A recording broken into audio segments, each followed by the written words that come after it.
Good morning. This is the PLT overview for the week of November 8th through the 12th of the year 2021. Announcements this week.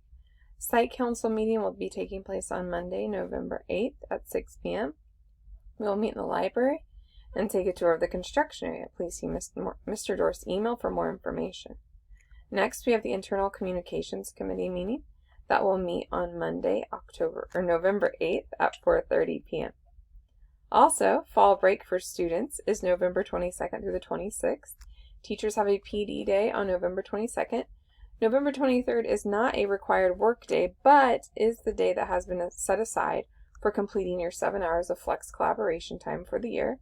Those hours are due May 1st on Frontline Education. Here's a video about how to enter that time. Also, we're still waiting on a final schedule to be determined. Mr. Dorst has reached out again to the middle schools because we have to coordinate their schedule with them.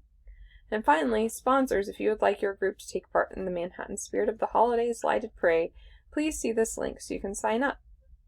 On to tasks and trainings. On Monday this week, you're working on peer observations or group work. If you would like to use a form for observation, you can. It'll send you an email back. If not, you don't have to. You can take your own notes. Next, prepare for advisory on Tuesday. And then finally on Friday, we'll be preparing for our Manny Scott presentation and visit. There will be explicit directions and times and a schedule for that event. Also, make sure to update your grades by Friday this week and fill out any behavioral referrals and contact grade level teams for students with 3, 5, or 7 tardies or for any other inappropriate behavior. For advisory this week, all grade levels will be doing about the same lesson about resilience. Here's the PLT checklist form from this week and some questions and answers. The first question is, kids have been in the halls and bathrooms more and more lately. What will be done about this and by who? The answer given was, give students explicit instructions and expectations when they leave your room. Give them this information. Where can you go? Example, C hall bathroom. Number 2, how much time do you have? An example, 5 minutes or less, or I'll call the office or come looking for you. Number 3, what happens if you don't do this? Well, you don't get to leave the room again because I can't trust you. And finally, where can you not go? Examples might be the library, the gym, locker room, vending machines, etc. It's okay to limit your students if they're not going to a place for an academic reason. It says you may check on students and remove flex time privileges if necessary.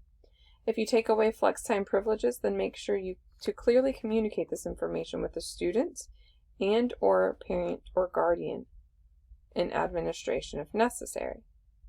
The next question, about the small group project.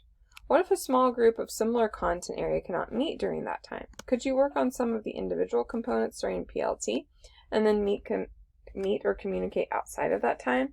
Does the project have to be a small group, or can an individual teacher work on planning and implementing a small project within their classroom? And the answer is, as long as you are working on a meaningful project and using the given work time, then teachers have flexibility. Please be ready to share a description and or results of your project. And finally, C. What is the plan for the November PD Day? There's a district planning meeting on Friday, November 12th. A schedule will be provided as soon as possible after November 12th. Topics will include BSEL, dyslexia, and personalized learning. And on to the comments. We feel like we need clarification on the statistically, if you do anything to stop a shooter, they will stop comment. Our discussion group felt like even our best teacher's voice might not be sufficient in this situation. One of our teachers also shared that some type of manual physical lock to engage on the inside of the door would make them feel safer. Thank you so much for sharing those comments. And finally, tell me something good. First, the trees on points look beautiful. Second, Jack D was impersonating a lumberjack on Friday in a way that supported Marshall A's Flannel Friday movement. This made me smile, and I will try to remember to participate in Flannel Friday next week.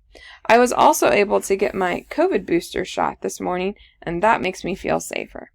And our third something good, in response to a classroom win this week, was a couple of small things. A simple seat change for a student not only corrected discipline issues, but helped the student become more involved in group discussion and assignments. I also tried something new in class, and the students responded well. That's awesome. Thank you all for sharing your questions, comments, and the good things that are happening. We hope you have a great week, and we all appreciate all of the hard work that you do.